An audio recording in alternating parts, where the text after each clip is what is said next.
नमस्कार दोस्तों, उम्मीद करता हूँ आप सभी सही होंगे। आज हम बात करने वाले हैं आरआरबी एनटीपीसी का मैथमेटिक्स के या और भी कोई अदर कंपटीशन के जो मैथमेटिक्स होता है उसमें एक छोटा सा चैप्टर होता है एज के ऊपर।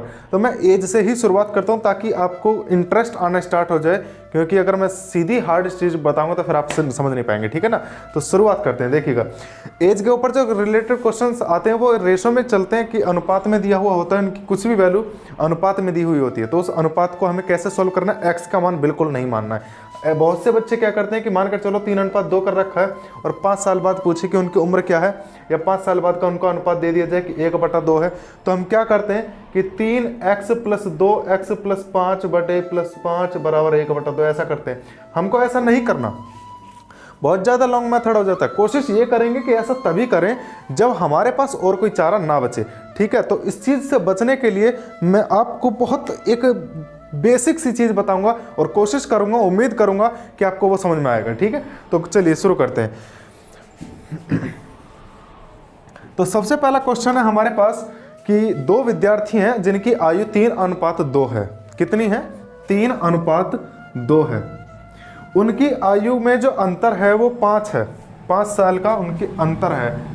मैं यहाँ लिख देता हूँ साइड में, जो उनकी डिफरेंस है वो कितना है? 5 साल का है।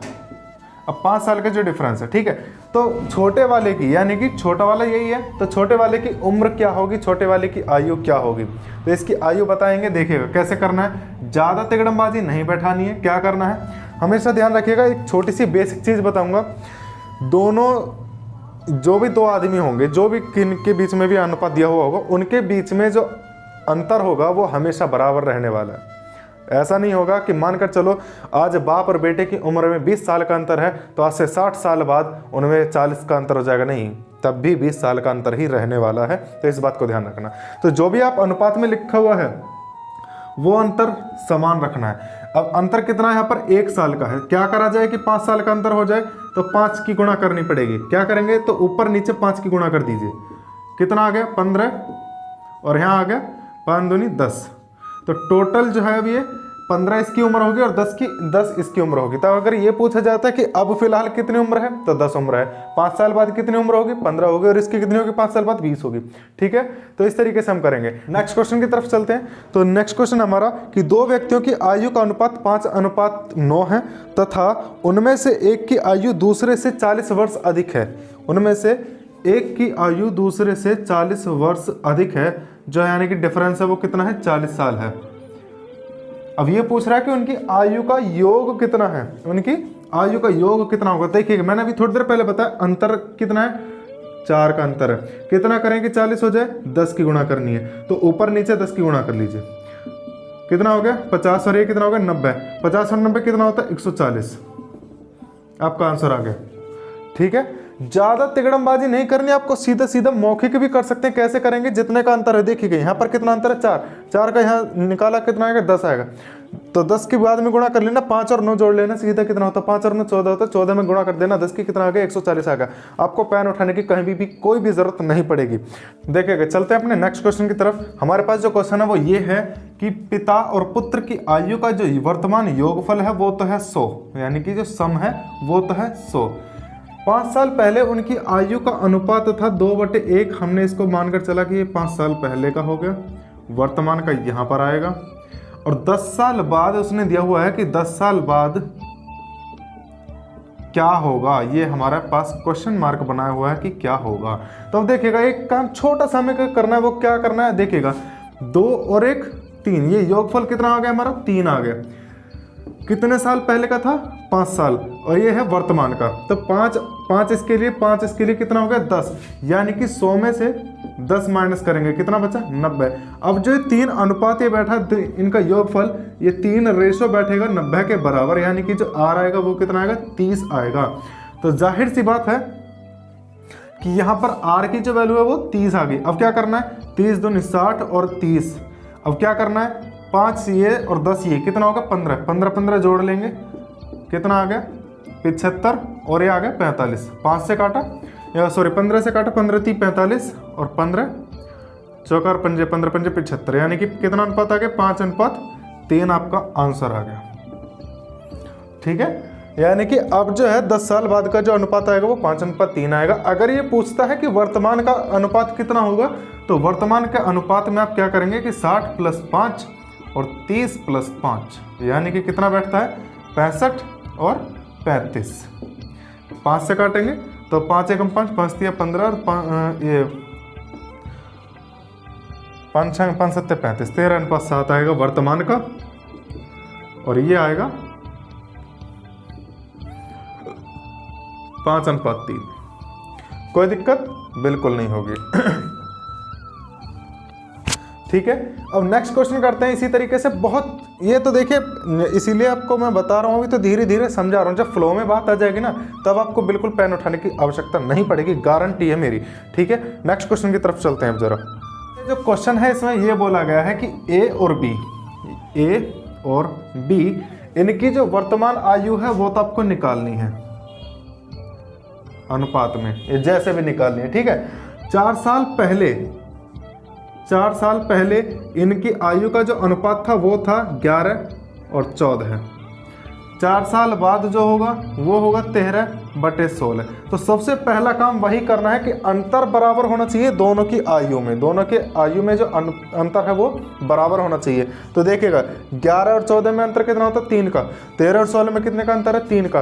तो कोई दिक्कत नहीं है, आपका यहाँ तक ही ठीक है। इसमें आप कोई जोड़ घटाना गुणा भाग नहीं करना। अब क्या करना है वो देखिएगा, यहाँ से यहाँ तक पहुँचने में कितना साल लगाएगा कि पहले तो वर्तमान में आएगा 4 साल जोड़ करके, फिर वर्तमान में से और 4 साल जोड़ेगा तो भविष्य में पहुँचेगा, यानी कि 13 बैठना है। अब 11 से 13 बैठाना है तो अंतर यहाँ से यहाँ तक का अंतर कितना बैठ रहा है 2, यानी कि 2 रेशो को 8 करना है। तो 1 रेशो की वैल्यू कितनी आएगी 4 आएगी। क्या करना है, इस 4 की मल्टीप्लाई या तो इसमें कर लीजिए दोनों में, या इस साइड में कर लीजिए। अगर इस साइड में करते हैं तो पहले घटाना पड़ेगा वापस, और इसमें करते हैं तो जोड़ना पड़ेगा। कैसे करेंगे कि इसमें 4 की गुणा करेंगे ऊपर नीचे, तो कितना है 11 चौक 44, 44 और 14 चौका 56। 4 साल जोड़नी है, क्यों? क्योंकि ये भूतकाल में था, ये दोनों भूतकाल में थे, यानी कि पास्ट में था। तो 4 साल और ऐड कर लेंगे, कितना आ गया 48। ये कितना आ गया 4 ऐड करने पर 60। अगर आयु पूछी जाती है कि वर्तमान में आयु ए की कितनी है, तो ए की है 48, बी की कितनी है 60, और अनुपात पूछा जाए तो 12 चौक 48 और 12 पंजे 60, यानी कि 4:5 अनुपात होगा इनका। कोई दिक्कत नहीं, और आगे कर सकते हैं, बहुत इजीली है। मैं आपको इस वीडियो में ज़्यादा लंबी वीडियो हो जाएगी, मैं ज़्यादा से ज़्यादा बस आपको 5-6 क्वेश्चंस बता पाऊंगा बस। ठीक है, नेक्स्ट क्वेश्चन की तरफ चलते हैं। हर्ष की जो आयु है वो है 40, रित की जो आयु है वो है 60, और कितने साल पहले, ये वर्तमान है हाल, इनमें जो वर्तमान में है ये इतना है 40:60। कितने साल में पहले, यानी कि 3:5 था, कितने साल पहले ये पता करना है। तो देखिएगा इन दोनों के बीच में जो अनुपात है वो अंतर है वो कितना है 20 साल का है अंतर। इन दोनों में 2 साल का अंतर है, तो कितने साल लगेंगे उस अंतर तक पहुंचने में। तो यानी कि कितने की गुणा करें, तो 10 की गुणा करेंगे, यानी कि इस 10 साल का अंतर आएगा यहाँ पर। ज़्यादा कुछ नहीं करना, बस इससे इसको डिवाइड कर देना है, जितना भी आएगा वो आपका उतने साल लेगा उस अंतर को रिकवर करने में, यानी कि आपका 10 आंसर हो जाएगा सही। ठीक है, यानी कि 10 साल पहले उनका अनुपात 3:5 था। कोई दिक्कत कुछ भी नहीं होगी। ठीक है, नेक्स्ट क्वेश्चन की तरफ चलते हैं। वर्तमान का कितना है 1:2, 1:2। 5 साल पहले ये अनुपात था 1:3, 5 साल 1:3, और ये पूछा जा रहा है कि 5 साल बाद उनकी आयु का अनुपात क्या होगा, यानी कि 5 साल बाद क्या होगा। तो देखिएगा यहाँ का अंतर 1, यहाँ का अंतर है 2, इसको भी अंतर 2 करना, तो क्या करेंगे ऊपर नीचे 2 की गुणा कर लेंगे, कितना आ गया, यहाँ पर जो अंतर बनेगा 2 और यहाँ पर बनेगा 4। अब इसमें यहाँ से यहाँ तक 5 साल लगाया, यानी कि 1 रेशो बढ़ाने में, 1 रेशो को बढ़ाने में इसने 5 साल लगाया है। तो अगले 5 साल के लिए भी तो 1 ही रेशो बढ़ेगा। तो क्या करेंगे, अगले 5 साल के लिए भी 1 रेशो बढ़ेगा, यानी कि यहाँ पर हो जाएगा ये हो गया आपका आंसर 3/5। कैसे कि 5 साल के लिए 1 रेशो चेंज करना है, 5 साल के लिए पूछा है तो 2 से कर दिया 3 और 4 से कर दिया 1 फालतू 5, तो 3:5 का आपका ये आंसर हो जाएगा। कोई दिक्कत कुछ नहीं, आपको ज़्यादा जोड़ घटाने गुणा भाग नहीं करने, बस सिंपल आप समझिए उस चीज़ का फैक्ट समझिए, कॉन्सेप्ट समझिए। कॉन्सेप्ट अगर क्लियर हो जाता है तो आप ये आयु संबंधी प्रश्न जितने भी हैं उन सभी को आसानी से कर लेंगे, ठीक है ना। कोई दिक्कत ऐसी होने वाली नहीं है। अगर वीडियो में कुछ आपको समझ में आया हो तो वीडियो को ठोक के लाइक करना, शेयर करना, और हाँ, जाते जाते चैनल को सब्सक्राइब जरूर कर देना, ठीक है, क्योंकि आपका सब्सक्राइब करना और आपका लाइक करना मेरे मोटिवेशन को बढ़ाता है और मैं खुद मोटिवेट होता हूँ उस चीज़ को देख करके। तो ठीक है, चलते हैं दोस्तों, आज के लिए इतना ही काफ़ी। जय हिंद, जय भारत।